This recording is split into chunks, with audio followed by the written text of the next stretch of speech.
മക്കളെ എല്ലാവർക്കും നമസ്കാരം. രത്നം വേൾഡിലേക്ക് സ്വാഗതം. ഇന്ന് ഞാൻ തയ്യാറാക്കിയിരിക്കുന്നത് ഒരു വെണ്ടയ്ക്ക പച്ചടിയാണ്. സ്പെഷ്യൽ വെണ്ടയ്ക്ക പച്ചടി. വെണ്ടയ്ക്ക കഴിക്കാതെ, വെണ്ടയ്ക്ക എന്ന് പറയുമ്പോൾ മിക്ക ആൾക്കാർക്കും ഇഷ്ടമില്ലാത്തൊരു വെജിറ്റബിളാണ്. അപ്പം അവരെല്ലാം കഴിക്കത്തക്ക രീതിയിൽ സ്പെഷ്യലായിട്ട് തയ്യാറാക്കിയിരിക്കുന്ന ഒരു വെണ്ടയ്ക്ക പച്ചടിയാണ്. ചോറിൻ്റെ കൂടെ ഒരു സൈഡ് ഡിഷായിട്ട് കഴിക്കാൻ നല്ല ടേസ്റ്റാണ്. കുറുകിയ ചാറോടുകൂടിയുള്ള ഒരു വെണ്ടയ്ക്ക പച്ചടിയാണ്. പുളി കുറവുള്ള തൈരാണ് ഇതിനായിട്ട് ഉപയോഗിച്ചിരിക്കുന്നത്. അപ്പം വെണ്ടയ്ക്ക കഴിക്കാത്തവരും ഇതേ രീതിയിൽ ഉണ്ടാക്കി കൊടുത്താൽ അവർ ആസ്വദിച്ച് കഴിക്കും. അപ്പോൾ കുഞ്ഞുങ്ങൾക്കൊക്കെ ചോറ് കൊടുക്കാനും ഒക്കെ നല്ലതാണ്. വെണ്ടയ്ക്ക എന്ന് പറയുന്നത് നല്ലൊരു ഹെൽത്തി വെജിറ്റബിളാണ്. അപ്പോൾ ഇങ്ങനെയൊക്കെ വെച്ച് കൊടുത്താൽ കുട്ടികളൊക്കെ കഴിക്കും. അപ്പം ഈ രുചികരമായിട്ടുള്ള ഈ വെണ്ടയ്ക്ക പച്ചടി എങ്ങനെ തയ്യാറാക്കിയിരിക്കും നമുക്ക് വീഡിയോ ഒന്ന് കാണാം മക്കളെ. വീഡിയോയിലേക്ക് പോകാം. അപ്പം മക്കളെ, നമ്മുടെ വെണ്ടയ്ക്ക പച്ചടിക്കായിട്ട് എടുത്തിരിക്കുന്ന വെണ്ടയ്ക്കയാണ് ഇത്. ഒരു 250 ഗ്രാം വെണ്ടയ്ക്കയാണ്. നമ്മൾ 250 ഗ്രാം തൈരിലാണ് ഈ വെണ്ടയ്ക്ക പച്ചടി തയ്യാറാക്കുന്നത്. അപ്പോൾ ഇതെല്ലാം കഴുകി നമ്മൾ എല്ലാവർക്കും അറിയാം, നമ്മളിതിൻ്റെ മുഖഭാവമൊക്കെ കട്ട് ചെയ്യാതെ തന്നെയാണ് നമ്മളിത് കഴുകിയെടുക്കുക. നമ്മൾ പുറത്തുനിന്ന് വാങ്ങിച്ചതായതുകൊണ്ട് ഉപ്പും മഞ്ഞപ്പൊടിയൊക്കെ ഇട്ട് കഴുകി വൃത്തിയാക്കി എടുത്തതാണ്. ഇത് തോർത്തിയിൽ വെള്ളമയമൊക്കെ കളഞ്ഞ് എടുത്തതാണ്. വെള്ളമയം ഇരുന്നാൽ നമ്മളിത് കട്ട് ചെയ്യുമ്പം ചിലപ്പോൾ കിളുകിളിപ്പ് കൂടുതൽ, എന്തായാലും വെണ്ടയ്ക്കാക്കി കിളുകിളിപ്പാണല്ലോ. അപ്പം അതുകൊണ്ട് ഞാൻ തോർത്തി എടുത്താണ്. പിന്നെ നമ്മൾ ഈ കഴുകുമ്പോൾ എല്ലാവർക്കും അറിയാവുന്ന കാര്യം, ഈ മുഖം ഇതിൻ്റെ ഈ ഞെടുപ്പ് കട്ട് ചെയ്യാതെ കഴുകാൻ ശ്രമിക്കുക. അങ്ങനെയാണ് എല്ലാവരും കഴുകുന്നെങ്കിലും ഞാനൊന്ന് പറഞ്ഞതേ ഉള്ളൂ കേട്ടോ മക്കളെ. അതുപോലെ തന്നെ ഈ പച്ചടിയൊക്കെ കൂട്ടി കുഞ്ഞുങ്ങൾക്ക് ചോറ് കൊടുക്കാനൊക്കെ നല്ലതാണല്ലോ. അതുകൊണ്ട് നമ്മൾ എരിവ് അതനുസരിച്ച് വേണം ചേർക്കാൻ. ഞാനിപ്പോൾ ഒരു 3 പച്ചമുളക് എടുത്തിട്ടുണ്ട്, എരിവുള്ളതാണ്. നമുക്കിത് ആവശ്യത്തിന് എടുക്കാം കേട്ടോ. ഇനി നമ്മൾ ഈ വെണ്ടയ്ക്കയെല്ലാം നമുക്കിതൊന്ന് കട്ട് ചെയ്തെടുക്കാം. ഇതാ നമ്മുടെ വെണ്ടയ്ക്കയുടെ മുഖഭാവം ഇങ്ങനെ കളഞ്ഞിട്ട് നമുക്ക് ഇങ്ങനെ കട്ട് ചെയ്ത് കളഞ്ഞിട്ട് നമുക്ക് അധികം അങ്ങ് നൈസാക്കരുത് കേട്ടോ. അധികം അങ്ങ് നൈസാക്കിയാൽ വളവിളാന്നായി പോവും. അധികം നൈസാക്കാതെ ദാണ്ട് ഇതേ വലിപ്പത്തിൽ നമുക്ക് കട്ട് ചെയ്തെടുക്കാം. അപ്പം നമുക്ക് വേണമെങ്കിൽ എല്ലാം കൂടെ കൂട്ടി വെച്ചാൽ കട്ട് ചെയ്യാം, കാരണം അന്നേരം ഒരേ ലെവലിൽ കിട്ടുമല്ലോ.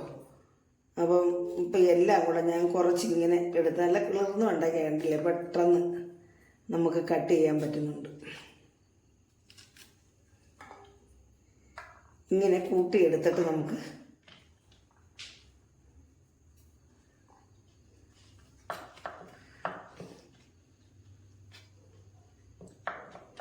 കട്ട് ചെയ്യാം കേട്ടോ. ഇങ്ങനെ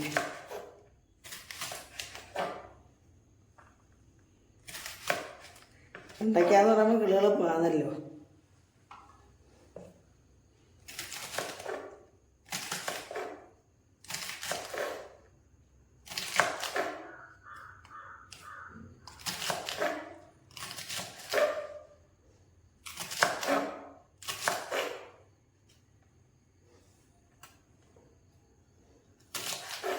അപ്പോൾ നമുക്ക് ഇതേ രീതിയിൽ എല്ലാം ഇനി കട്ട് ചെയ്തെടുക്കാം. നമ്മുടെ വെണ്ടയ്ക്ക എല്ലാം ഇതേ രീതിയിൽ കട്ട് ചെയ്തിട്ടുണ്ട്. നമുക്കിനി 2 പച്ചമുളക് ഇതിനകത്ത് നമുക്ക് കട്ട് ചെയ്തിടാം കേട്ടോ. അത് നല്ല ടേസ്റ്റാണ്.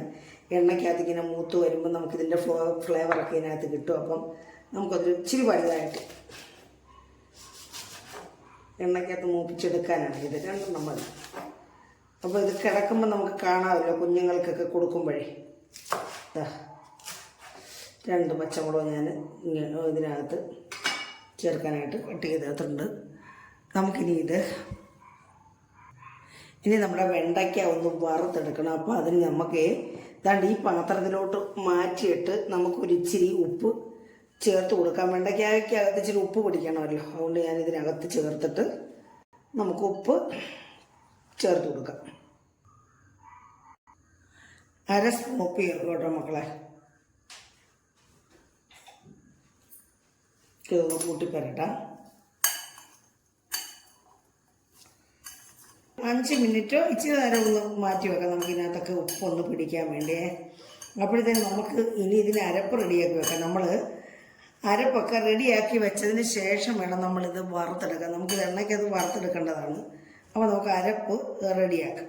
അപ്പോൾ ഇതിലേക്ക് അരപ്പ് തയ്യാറാക്കാനായിട്ട് 1/2 മുറി തേങ്ങയാണ് മക്കളെ എടുത്തിരിക്കുന്നത്. ഞാനിങ്ങോട്ട് നമ്മുടെ മിക്സിക്കകത്തോട്ടിട്ട് കൊടുക്കുവാണ്.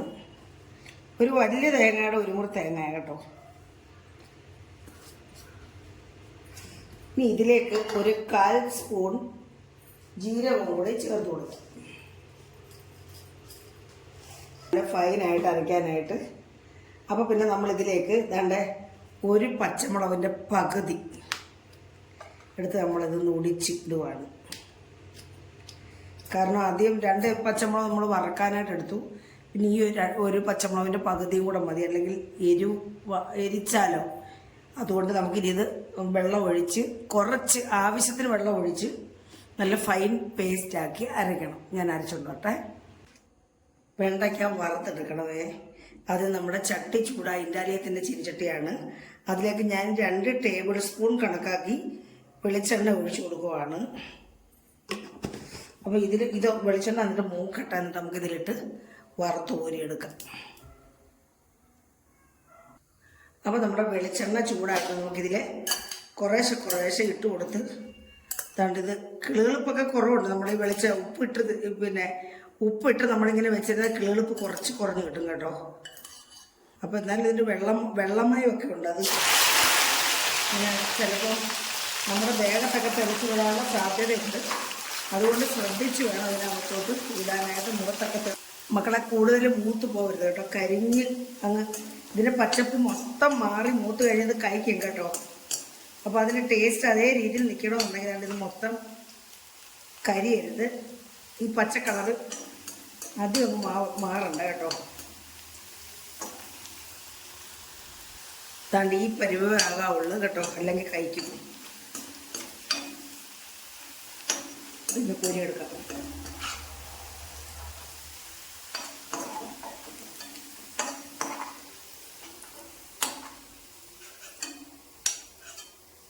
അടുത്തതോടെ നമുക്കിങ്ങനെ മൂപ്പിച്ചെടുക്കാം. അപ്പോൾ നമ്മുടെ വെണ്ടയ്ക്ക മൊത്തം മൂത്തിട്ടുണ്ട്. നമ്മൾ ഇതുകൂടി കോരിയെടുക്കുവാണ്. നന്നായിട്ട് മൂത്തിട്ടുണ്ട് കേട്ടോ. നമ്മൾ കിളിയില്ലാന്നങ്ങ് മൂപ്പിച്ചെടുത്താൽ ഈ വെണ്ടയ്ക്ക കഴിക്കും. കരിഞ്ഞു കഴിഞ്ഞാൽ പിന്നെ കഴിക്കും.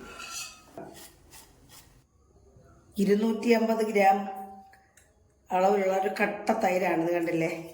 ഇത് നമുക്കിതൊന്ന് നമ്മുടെ മിക്സിയിലിട്ടൊന്ന് ഉടച്ചെടുക്കാം. ഇതാ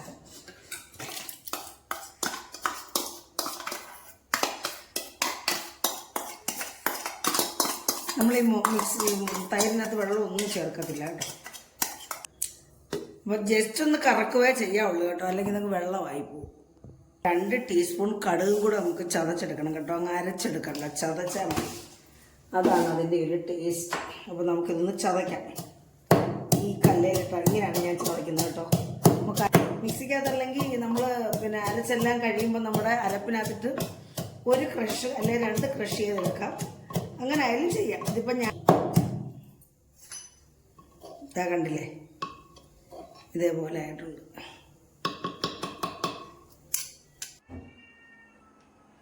അപ്പോൾ നമ്മൾ പച്ചടി തയ്യാറാക്കാനായിട്ട് മക്കളെ നമ്മൾ ആ വെളിച്ചെണ്ണ ഞാൻ എടുക്കുന്നത് കേട്ടോ. നമ്മുടെ ചട്ടി ചൂടായി. അതിലേക്ക് ഞാൻ വെളിച്ചെണ്ണ 1 സ്പൂൺ 2 ടീസ്പൂൺ കണക്കാക്കി ഒഴിച്ചു കൊടുക്കുവാണ്. നമ്മുടെ എണ്ണ ചൂടായി. അപ്പോൾ ഇതിലേക്ക് നമുക്ക് കടുക് ഇട്ട് കൊടുക്കുക. 1/2 ടീസ്പൂൺ കടുക്, അരയോ കാലോ മതി കേട്ടോ. അപ്പോൾ നമ്മുടെ കടുവെല്ലാം പൊട്ടി നമുക്കിനി പിന്നെ ചെറിയ ഉള്ളി ഒരു 2-3 എണ്ണം ഞാൻ കട്ട് ചെയ്ത് വെച്ചിരുന്നു, അത് ഇട്ട് കൊടുക്കുക. എന്നിട്ട് നമ്മൾ വറ്റൽമുളക്. അപ്പം ചെറിയ ഉള്ളി മൂത്ത് കഴിഞ്ഞാൽ നമ്മൾ കറിവേപ്പില ഇടുകയുള്ളൂ. കറിവേപ്പില ഇട്ട് കൊടുക്കും. നമ്മുടെ ഈ അരപ്പ് ഒഴിച്ചു കൊടുക്കുക. നമ്മുടെ ഈ അരപ്പൊന്ന് വേവണം കേട്ടോ, അല്ലെങ്കിൽ നമുക്ക് പച്ച ചുവയ്ക്കും. അപ്പോൾ നമ്മുടെ തേങ്ങ ഇതിനകത്ത് വെച്ചിരിക്കുന്ന പിന്നെ പച്ചമുളകും തേങ്ങ വേവണം, പച്ചച്ചവ മാറണം കേട്ടോ. അപ്പോൾ അതിനാണ് നമ്മളിതൊന്ന് ഇതിനകത്തിട്ടൊന്ന് തിളപ്പിക്കുന്നത്. തിളപ്പിച്ചതിന് വെള്ളമെല്ലാം പറ്റണം. നമ്മുടെ ഇങ്ങനെ ഒന്ന് പിന്നെ വേവിച്ച് ആ വെള്ളമെല്ലാം പറ്റിക്കുന്നുണ്ട്.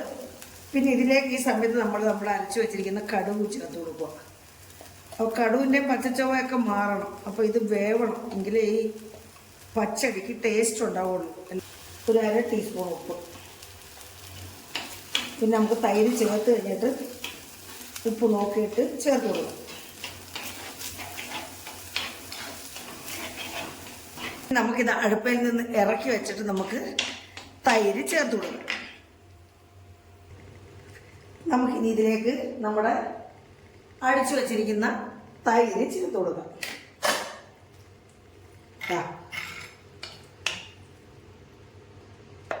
നമുക്കിനി കൂട്ടി യോജിപ്പിക്കാം.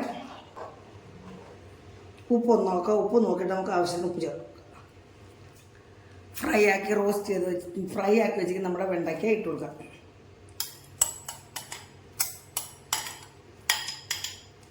കണ്ടില്ലേ? അപ്പം നമ്മുടെ വെണ്ടയ്ക്ക പച്ചടി ഇവിടെ റെഡിയായി. കണ്ടില്ലേ?